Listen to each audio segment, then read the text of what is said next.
বেলডাঙ্গার সুজাপুরের পাশে গ্রামের আলাউদ্দিন শেখ ৩৫ ঝাড়খণ্ডে 10 দিন আগে তার কর্মক্ষেত্রে গেছিল। তাকে ঝাড়খণ্ডের জৈনিক দুষ্কৃতীরা তার প্রাণনাশ ঘটিয়ে বা তাকে মেরে তারপরে তার গলায় ফাঁস দিয়ে টাঙিয়ে দিয়েছিল। এই ধরনের ঘটনা প্রায়ই ঘটছে। কদিন আগে জুয়েল রানা সুতির এলাকার একজন ছেলে, তাকেও উড়িষ্যায় এইভাবে প্রাণ দিতে হয়েছে। কাজেই বাংলার বিশেষ করে মুসলমান সম্প্রদায়ের যে সমস্ত 20 থেকে 40-45 বছরের পুরুষ মানুষরা, তারা তাদের বাড়ির রোজগারের বাড়ানোর জন্য বা তাদের সংসার চালানোর জন্য যেখানে বাইরে গিয়ে কাজ করতে যাচ্ছে, সেখানে ছেলেদের যেভাবে নৃশংসভাবে হত্যা করা হচ্ছে, প্ল্যান মাফিক তাদের জীবন কেড়ে নেওয়া হচ্ছে, এরকম একটি ঘটনা ঝাড়খণ্ডে ঘটেছে।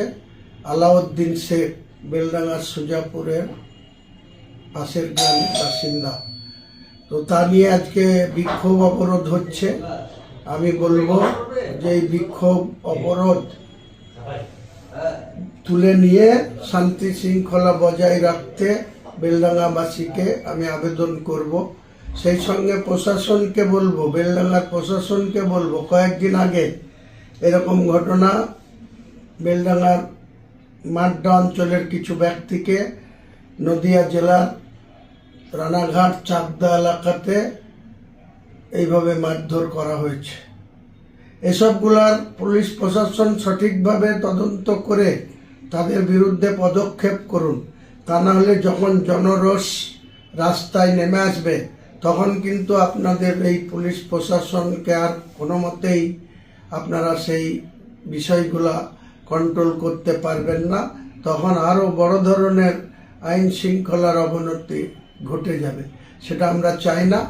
বাংলার প্রত্যেকটা মানুষকে চাই আপনারা শান্তি রেখে, সম্প্রীতি রেখে নিজের কর্মক্ষেত্রে কর্ম করুন। বাংলায় সম্প্রীতি বজায় রেখে সকলকে নিয়ে যাতে আমরা চলতে পারি, সেটাই আমাদের লক্ষ্য। এই লক্ষ্য পূরণে আপনারা কারো প্ররোচনায় পা দেবেন না, কোনো আইন শৃঙ্খলা অবনতি করার মতো কোনো কাজ করবেন না। আমরা প্রশাসনের সঙ্গে যোগাযোগ রাখছি। আলাউদ্দিনের যে খুন, তার সঠিক তদন্ত করে যাতে বাংলার পুলিশ প্রশাসন থেকে ঝাড়খণ্ডের পুলিশ প্রশাসনের সাথে যোগাযোগ করে যাতে সঠিকভাবে এই আলাউদ্দিন খুনের বিচার পায়।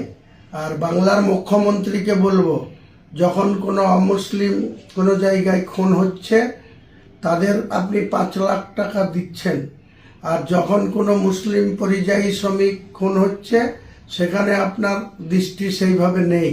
আপনি আলাউদ্দিন শেখের বাচ্চা মেয়ে আছে, সে মারা গিয়েছে, তার বাবা অসুস্থ, পঙ্গু অসুস্থ অবস্থায় আছে। তাকে অবিলম্বে রাজ্য সরকার 5 লক্ষ টাকা ক্ষতিপূরণ মমতা বন্দ্যোপাধ্যায়কে দিতে হবে। মহাকাল মন্দির করে বেড়াচ্ছেন, করেন, কিন্তু যতক্ষণ বাংলার মুখ্যমন্ত্রী আছেন সমানভাবে বাংলার মানুষকে দেখতে হবে।